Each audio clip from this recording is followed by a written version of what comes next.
2026 বিধানসভা নিৰ্বাচনত ইউডিএফ দলে এখনো আসনত জয়যুক্ত হ'ব নোৱাৰে। লুৰিণজ্যোতি গগৈ আৰু অজিত ভূঞা ডাঙৰীয়াৰ দুটা ৰাজনৈতিক দল একত্ৰিত হৈছে, শুভেচ্ছা জনাইছো। কিন্তু মানে এতিয়া বিজেপিয়ে কৈছে যে অজিত ভূঞাৰ দলত মানুহ কেইজন আছে নিজেই নাজানে তেওঁ। এটা সময়ত বিজেপিত কোনো মানুহেই নাছিল অসমত। বিজেপি ক'লে মানুহ বিচাৰি ফুৰিছিল কোনে বিজেপি কৰে। এতিয়া মানে তেনেকুৱা পৰিস্থিতি। গতিকে মই আকৌ কৈছো ৰাজনৈতিক দলৰ ক্ষেত্ৰত ৰাইজৰ আশীৰ্বাদেই সকলো মূল কথা। ৰাজনৈতিক দলত মানুহ থাকে, ৰাইজৰ আশীৰ্বাদ নাই, তেওঁলোকে নিৰ্বাচনত জয়যুক্ত হ'ব নোৱাৰে।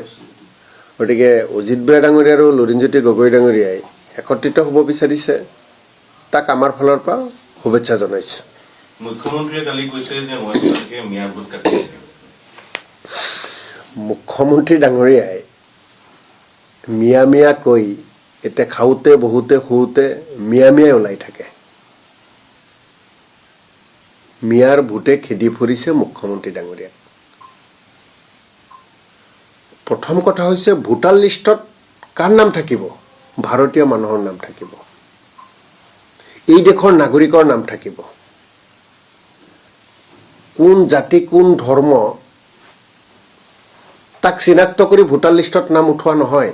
মুখ্যমন্ত্ৰী ডাঙৰীয়া সাংবিধানিকভাৱে অসমৰ মুখ্যমন্ত্ৰী হৈ আছে আৰু তেওঁ ভালকৈ জনা দৰকাৰ যে ভোটাৰ লিষ্টত ভাৰতীয় নাগৰিকৰ নাম অন্তৰ্ভুক্ত হয়।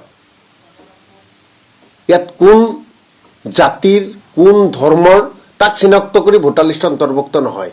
বিয়ালুসকলে বা নিৰ্বাচনী বিষয়াসকলে যেতিয়া মানুহৰ মাজলৈ যায় তেতিয়া পৰীক্ষা কৰে তেওঁ ভাৰতীয় হয়নে নাই। তাক নুসুধে আপুনি হিন্দু, আপুনি মুছলিম, আপুনি খ্ৰীষ্টান, এইবিলাক কেতিয়াও প্ৰশ্ন নকৰে। তেওঁ মুখ্যমন্ত্ৰী ডাঙৰীয়াৰ এনেকুৱা কথা বাৰ্তাবোৰ ৰাজ্যখনৰ কাৰণে অশুভ ইংগিত। এনেকুৱা কথাবোৰে ভাতৃত্ববোধত আঘাত হানে, আমাৰ যি মিলা প্ৰীতি তাক আঘাত হানে। গতিকে মুখ্যমন্ত্ৰী ডাঙৰীয়াইতো আমাৰ মিলা প্ৰীতিত আঘাত হানাৰ কাৰণেই দিনে ৰাতিয়ে কাম কৰে। সমীক্ষা যিটো গ্ৰুপে সমীক্ষা চলাইছে, কোনোবা এটা টিভি চেনেলত সেই গ্ৰুপৰ যিজন মেইন মানুহ তেওঁৰ মই বক্তব্য এটা শুনিছিলোঁ। তেওঁলোকে প্ৰতিটো সমষ্টিত 5,000 চেম্পল লৈছে। তেওঁলোকে কোৱা কথা দে, লৈছে নে লৈছে মই নাজানো।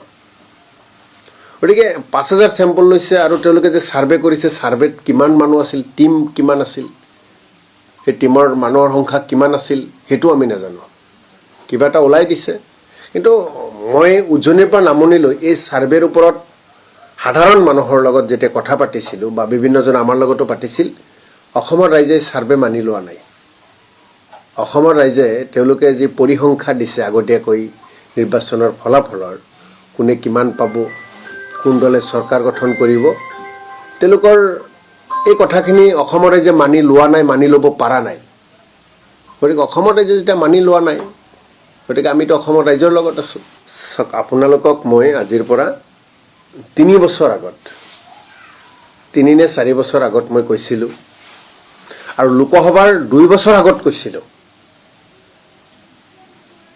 যে লোকসভাত 2024 চনৰ লোকসভাত ইউডিএফে এখনো আসন নাপায়।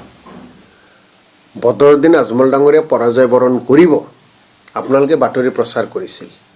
আৰু সেই বাতৰি প্ৰচাৰ কৰাৰ পিছত ইউডিএফৰ নেতা কৰ্মীসকলে মোৰ ওপৰত জঁপিয়াই পৰিছিল, মোক ইমানেই গালি পাৰিছিল, মোক ইমানেই সমালোচনা কৰিছিল। কিন্তু 2024 চনৰ লোকসভা নিৰ্বাচনৰ ফলাফল ওলাল, 10 লাখ ভোটত বদৰুদ্দিন আজমল ডাঙৰীয়াই পৰাজয় বৰণ কৰিলে। আৰু সেই সময়তে মই আৰু এটা কথা কৈছিলোঁ যে দিন যোৱাৰ লগে লগে ইউডিএফ দুৰ্বল হ'ব। দিন যোৱাৰ লগে লগে ইউডিএফ দুৰ্বল হ'ব। আৰু সেই কথাখিনিকে আজিও মই কৈছোঁ,